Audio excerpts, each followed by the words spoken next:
Hello नमस्कार हमर मैथिलानी बहन सब। ओहि दिन अहाँ सबके हम उद्योगक विधि विधान और ओकर सबटा ओरियान बतेने रही। आइ हम उद्योग आ बसकट्टी के विधि बता देलहुँ ओहि दिन, और आइ हम माटि वांगर चरकट्टी के विधि बता रहल छी। उद्योग से लऽ कऽ उपनयन दिन के बीच में जे दिन मंगल पड़ै छै ओहि दिन अपना सबके माटि मांगल होइ छै। और माटि मांगल में पहिले चरोकट्टी होइए, चरखा काटल जाइ छै। तऽ ओहिके लेल अहाँ सबके मड़वा के जे पश्चिम दिशा होइ छै ओहि दिशा में अहाँ के पहिले चरखा के अरिपन देल जाइ छै। एक बरुआ पर 5टा चरखा कटाइ छै, 5टा इहो चरखा कटै छथिन। तऽ 5टा चरखा के अरिपन पारल जाइ छै चरखा डिजाइन में। फिर ओहिमे सिंदूर लगाइ छै, पिठार से अरिपन दऽ कऽ सिंदूर लगायल जाइ छै। फिर सब पर में एकटा के चरखा राखल जाइ छै। सब चरखा पर एकटा कहिया बैसै छथिन जिनका सबके नव साड़ी पहिले देल जाइ छै। तऽ नव साड़ी पहिर कऽ, ऐंठल साड़ी में चरखा नहीं कटाइ छै, नया साड़ी पहिर कऽ पाँचों अहिया बैसै छथिन, पाँचों चरखा के सामने। फिर बरुआ अबै छथिन और सबके चरखा में पहिले पिठार के थप्पा दै छथिन, फिर सिंदूर लगबै छथिन। ओहिके बाद सब अहिया के पहिले खोइछ दै छथिन। खोइछ में चाउर, पाइ, हरदि, टिकुली के पात इएह सब रहैए।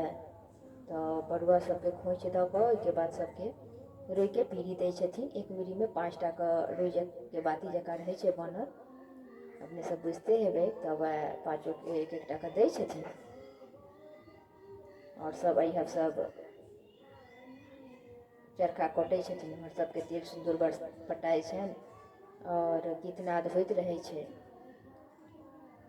चरखा कटा जाइ छै सूत सबटा। ओहिके बाद सब गोटे जाइ छथिन माटि मांगर में माटि आनऽ के लेल।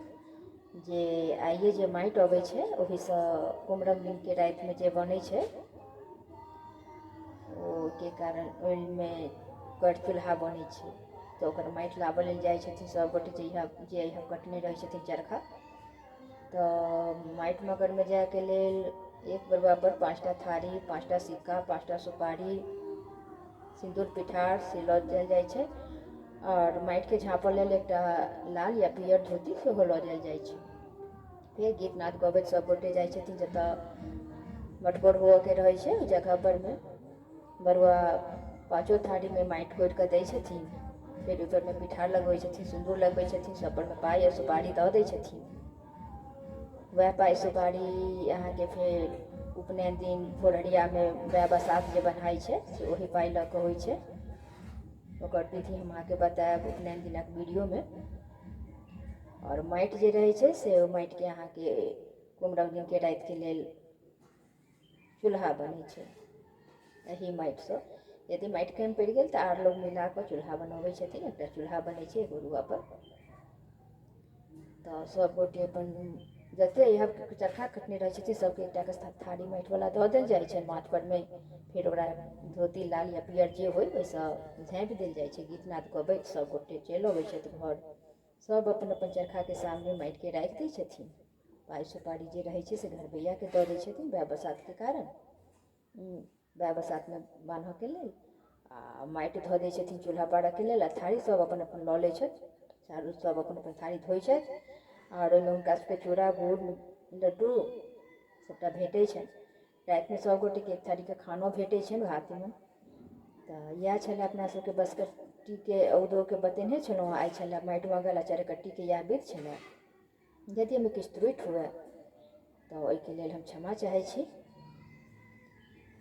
सोचलहुँ जे सबटा विधि विधान कनिक बताबी। एना सब गाँव में सब रंग के विधि विधान होइ छै, हमरा सबके तरफ जे होइ छै से हम अपनेके बतेलहुँ।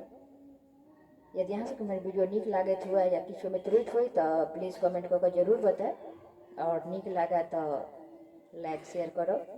और हमरा चैनल के जरूर अहाँ सब सब्सक्राइब करब, ये निवेदन है अहाँ सबसँ। सुनबाक लेल बहुत बहुत धन्यवाद। जय मिथिला, जय मैथिली।